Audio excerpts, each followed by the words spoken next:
Greetings and welcome to this edition of Positronic. I'm Barry P. Cook. I'm here to talk to you about the latest episode of Star Trek Picard Season 3, the penultimate episode of the season and the series. It was called Vox. And as it starts, we find ourselves back in the hallway where the red door is in Jack's mind as an old-timey song plays.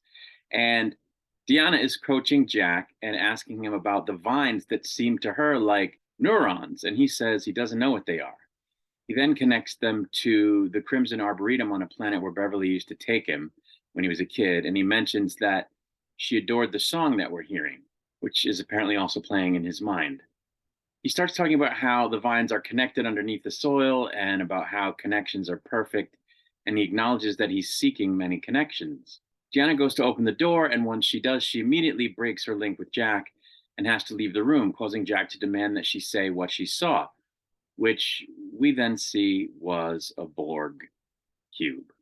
When she tells Picard and Beverly what's going on, Picard doubts that this is possible, but Beverly explains that birds and bees share thoughts wordlessly, obviously, via organic transceivers and receivers, and that Jack must have such in his system.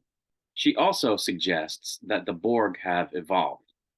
When Picard says that the only thing he ever passed on to Jack was Irumodic syndrome, Beverly says that it's starting to look like he never really had it, which is why Sung kept his body at Daystrom, because he knew something else was afoot. She also says that no one's heard from the Borg in over a decade, which isn't true, unless the events of Season 2 were 10 years ago. But anyway, Deanna informs them that Jack is now a danger to humanity, and that there are certain Starfleet protocols that have to be followed. Picard goes to tell Jack that he was misdiagnosed with Irumodic syndrome and was really just still Borgified to a degree, and hence passed on that Borgification to Jack, as well as that Jack needs to go to an institution on Vulcan to be safe and to keep everyone else safe. Jack reacts by taking over the minds of the Starfleet officers who were sent to take him so that he doesn't have to go there and can instead seek out the Borg Queen, which he proceeds to do by stealing a shuttle off of the Titan that apparently they couldn't keep him from doing for some reason with like a force field. I don't know why that would be, but okay. Jack takes the shuttle to some coordinates that I guess he was just drawn to, and he finds a Borg structure there. Back on the Titan, we learned that part of Picard's assimilation, back when he was made into Locutus, caused his very DNA to be altered by the Borg, though no one could detect that 35 years previously when it happened, which explains why he was still able to hear them after all the tech was removed from him, which has been something that we've seen depicted before, and which apparently also explains why Jack is a transmitter. But they didn't at that moment have an explanation for how it is that the people Jack controlled with his mind were able to be controlled when they were never assimilated. Meanwhile, the Enterprise F leaves Space Dock to kick off Frontier Day under the command of Admiral Goddamn Shelby, who gives a rousing speech about the beginnings of Starfleet, which go back to the NX-01. Jack, meanwhile, beams aboard the Borg structure. Admiral Shelby goes on to talk about how Starfleet has now instituted a sort of hive mind of its own among its ships, which we learned about before, which is something they did against Geordi's objections for obvious frickin' reasons. But anyway, on the Borg structure, the Borg Queen is talking to Jack about how he is her prodigy, her Vox, her weapon before assimilating him. Speaking of assimilating, apparently the Changelings, as part of a plan they hatched with the Borg, used Picard's DNA to create code for the transporter system so that they could make it so that anytime anyone used a transporter, they would be reconstructed with this Borg-coded DNA inside of them, essentially assimilating anyone who used a transporter, which it would now seem explains how Jack was able to get into the heads of other people, because they were all assimilated. The thing is, anybody whose prefrontal cortex or prefrontal lobe or whatever had fully developed was immune to this code assimilating them. So basically anyone over 25, leaving only younger people susceptible to this assimilation. Picard then hails the fleet and starts to explain what's happened after the fleet hive mind starts taking control of the Titan, because now they've gone to Earth to try to stop what's happening, and they're close enough to be assimilated by the fleet.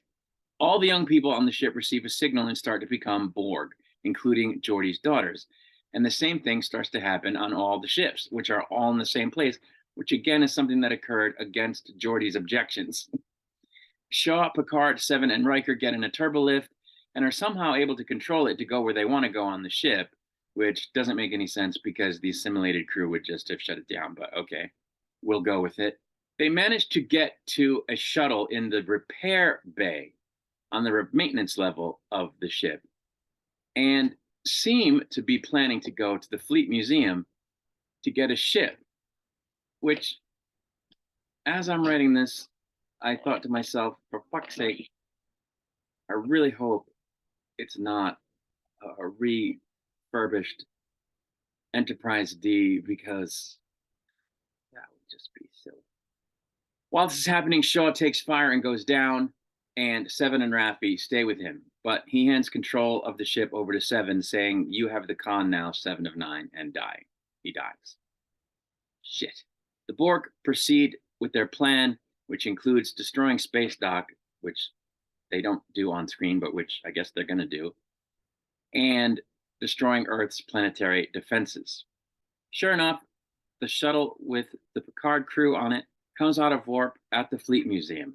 And sure enough, as was predicted by, I think, Nitpicking Nerd and possibly others, Geordi has restored the goddamn Enterprise D, reuniting the Star Drive section with the saucer section, which was retrieved off of Veridian 3 under the Prime Directive, using engines and nacelles from another Galaxy-class ship.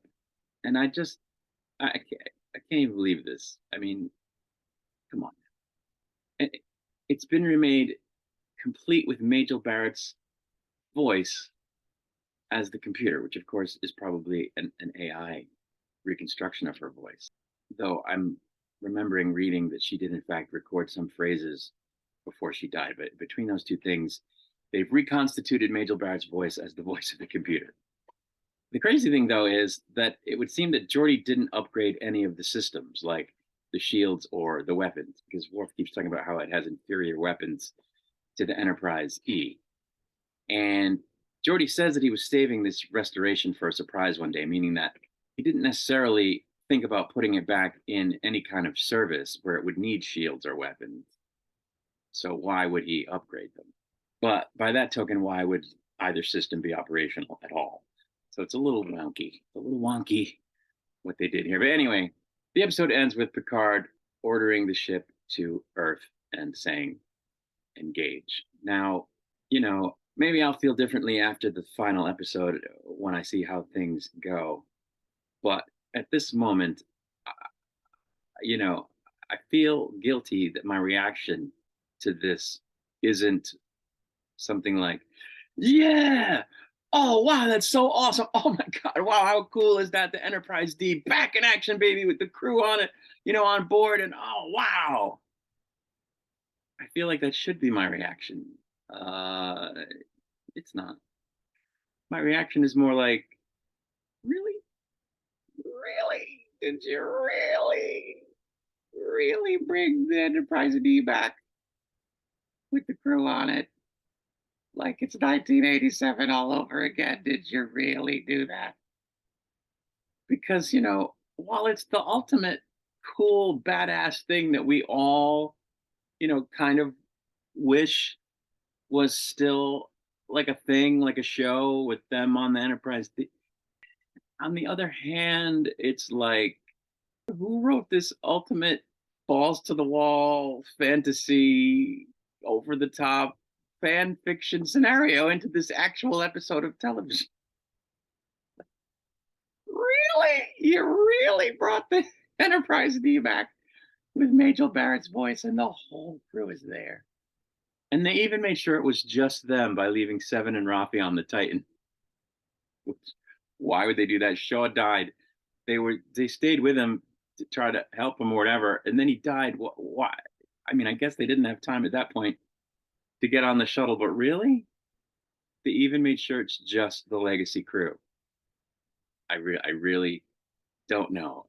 It's really like, I would have been happy if they all were together as a crew running a ship, which is kind of what they were doing on the Titan. If they had stayed on the Titan and just used the Titan to finish the season and the series, I would have been like, oh, cool, the crew is back together. They coalesced as a crew one more time and operated a ship and saved the day. I would have been like, it's cool. But to add now to that, that it's actually the Enterprise D, it's like really like who pitched that with a serious face and who in the room went, yes, yes, let's do that total fan fiction orgasm fantasy scenario in an actual episode of television. I don't know. I feel awful for shitting on this move, but I don't know. I don't know. I'll have to see what they do with it next week, and maybe it'll be so cool that you go, okay, it works. But like, uh,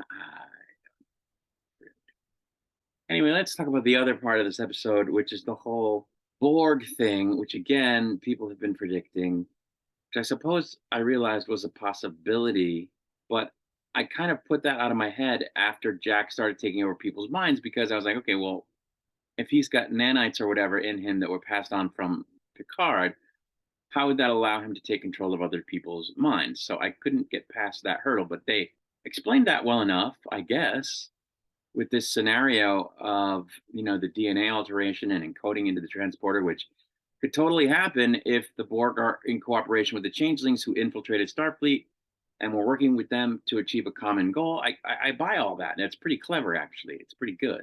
And it's not like they didn't have Geordi say, well, I objected to them gathering the fleet all in one place, and I objected to them doing this hive mind thing, because obviously a sane Starfleet wouldn't have done either of those things. And without the lines where Geordi says he objected to both of those things, you go, really? Starfleet really did that? And it just was allowed to occur. But with those lines in there, it makes sense because, yes, they did it because they were taken over by the changelings who were acting in a very non Starfleet way because they wanted to do this thing in order to achieve their nefarious goal. And on top of that, you have Geordi going, oh, bad idea. And so it all makes sense. And that's cool. So I'm fine with that. I'm even fine with it only affecting the young people. That totally makes sense. But I'm not understanding the Jack thing. How did anybody know that Jack existed? How did anybody know for sure that the DNA got passed on successfully? Because that wasn't part of the plan to pass it on that way. It just happened the way I understand the plan. And when did they know it? And, how did Vatic know about the door? Like, I don't understand any of that. And what is the point of them wanting to get a hold of him? If he's got this DNA and they can just activate it remotely, like they did with the rest of the crew, like they did with the young people on the crews of the ships, why didn't they just activate him remotely? Now, did the Queen want him be assimilated the old-fashioned way, in addition to having this DNA, so that she could put him front and center, a la Locutus, in his case, Vox? But why? He doesn't have any operational knowledge of Starfleet. He's not a significant person in the galaxy. So what is the point of that? And I don't understand what the point of that is. Maybe that will be clear in the last episode, but I don't at the moment. I don't understand the point of that. And if they only stole Picard's body at the beginning of the events of this season to put his DNA as a code into the transporter, wasn't that only like 4 days ago or a week ago? Like, how did they get all these people on all these ships assimilated in that short period of time? I'm not sure I buy that.